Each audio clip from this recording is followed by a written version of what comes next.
ल हामी चाहिँ रौता पोखरी आइसकेको आज तीन भाइ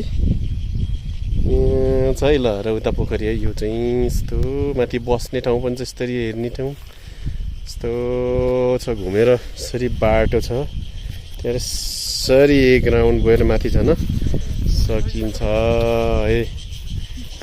यस्तो छ, हामी चाहिँ यसरी जाने।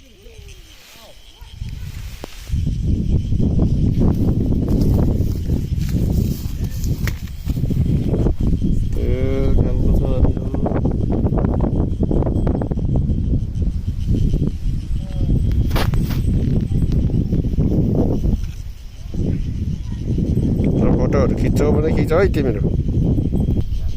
यहाँ चाहिँ बलि पनि चढाउने काम हुँदो रहेछ।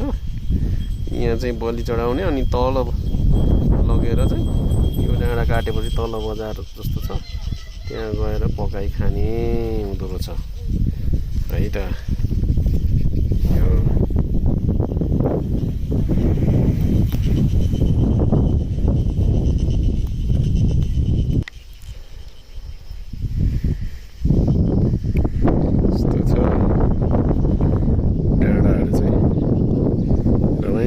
डाँडा थुम्कोहरू देखिन्छ यहाँबाट है।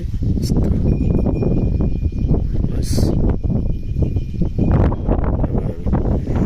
घुम्छौँ यता जाउँ।